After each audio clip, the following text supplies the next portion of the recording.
And we're back with another Star Wars Force Arena video. We're going to go over the patch notes, and it is a lot to digest. There's some good, there's some stuff that is just like, what are they thinking? And some stuff that makes a lot of sense. We're going to go into it together, and maybe you can help me make sense of some of it, because some of it I don't get, but we'll go over it. First thing is they're going to add 4 new cards, and I'm glad that they're adding new cards. This first card right here is basically the same thing as a rocket trooper for the Rebels. Kind of lazy. I already thought the Rebels had a gunk droid, but okay, that's pretty cool. Right here. Now, when I first saw this guy, I thought he was a bad version of the Dude Rider, and maybe not. He's got 6.5 range. You know, you can basically quadruple his damage per second because he's going to be hitting 4 people at one time. Somebody you're going to have to protect. You know, he can be played in the back and he can take out a lot of units for 4. Is he going to be better than the Grenader? I don't know. We will see. Still, we're getting new units. I like that a lot. This one right here is also very interesting. This is for the Empire, and it just kind of looks like tank to me. High health. Really high range. My goodness. The range is 9.5. Ooh, I like that a lot. Seems like that you can drop this guy on the opposite lane, and if it can target the tower and there's nobody in front of him, then you can protect him from behind with like the sand troopers or something like that.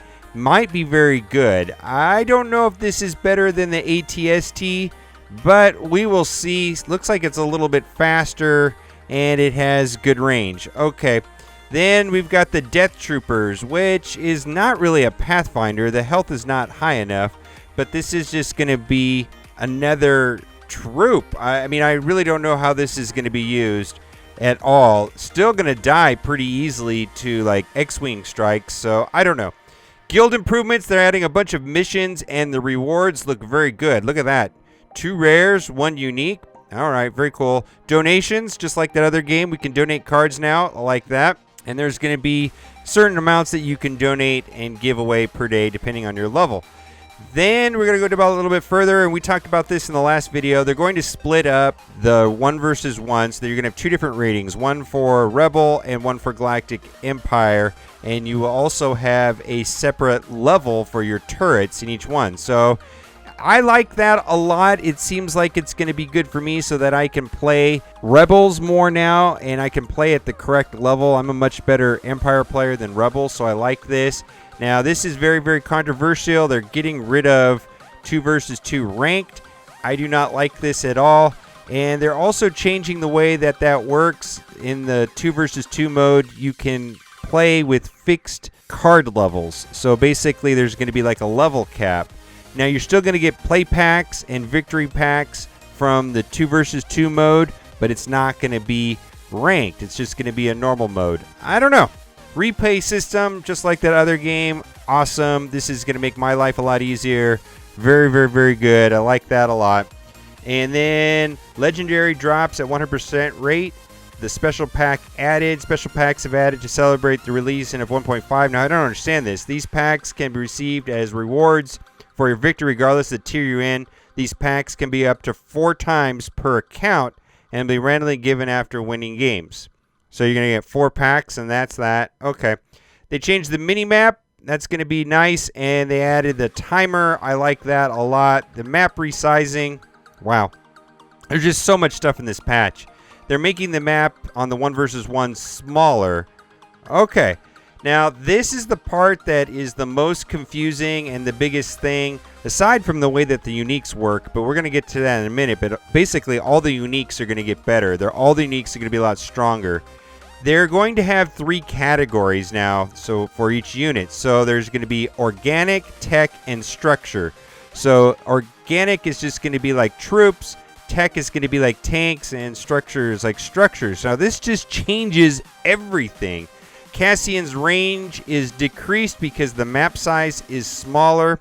His special ability now only works for troops, so it's not going to work for tanks anymore.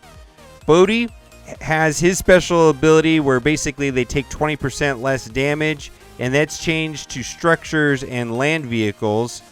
So deployed structures and tech units, that's fine. Princess Lab, basically the speed boost only applies to troops, no longer to tanks.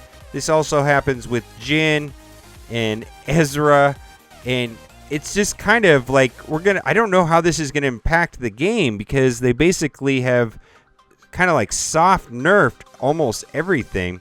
All right, now this is not so controversial, and actually I think this is a good thing. Kenobi energy is reduced from 8 to 6, and the special ability now will no longer target tanks, just organic enemies.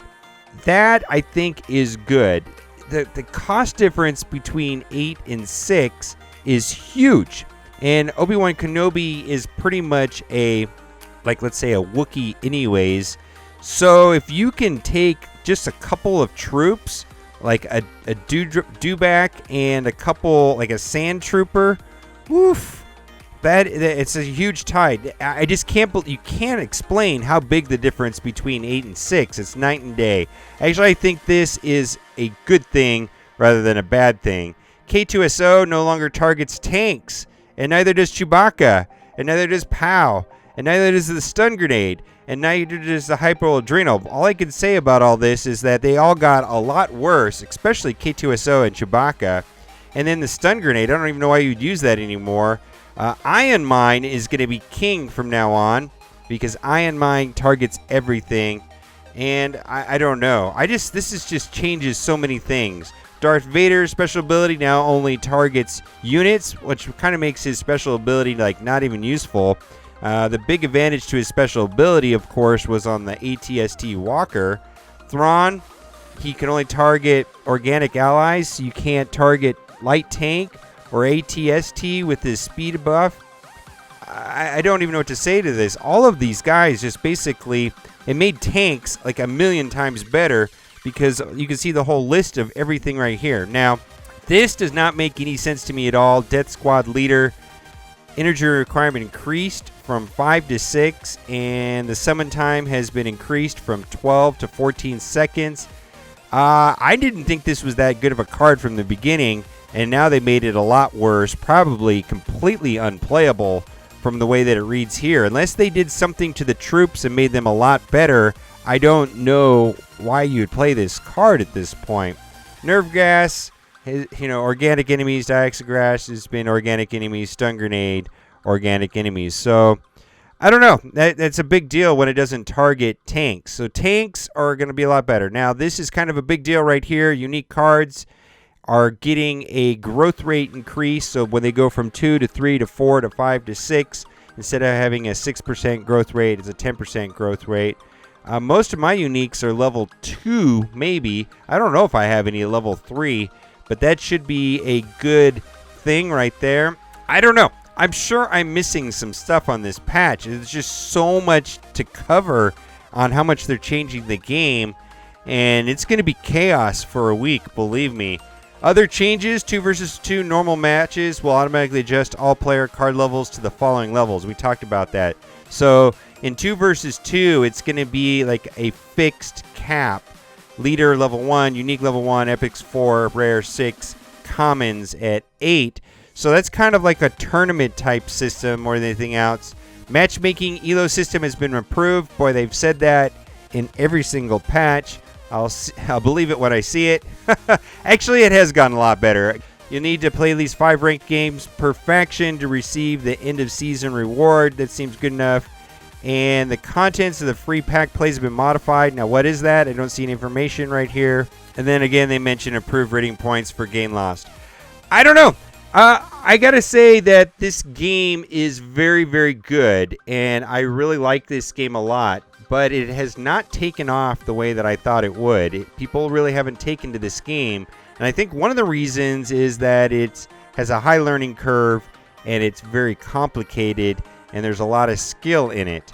And the other thing too is, I know that in other games they make it in a way so that when you lose, you still feel good about losing. Like when you lose, you say, well, at least I had fun playing when I lost. I don't feel that way about this game. When I lose, I actually am quite upset. Where on other games that I've played, when I lose, I feel like, hey, that was actually fun, and I lost anyways. But for some reason in this game, when I lose, I don't like it, and I don't know how to explain how to make a game fun at losing, but other games seem to have captured that in other ways. So I don't know if this game is just too complicated for everybody, but this patch right here made things a lot more complicated. It's going to take a week or so after this patch comes out to sort everything out. We will see. Please, please, please let me know what you think in the comment section. If you caught something that I did not catch in these patch notes, I'd love to hear from you. And as always, thanks for watching and keep on gaming.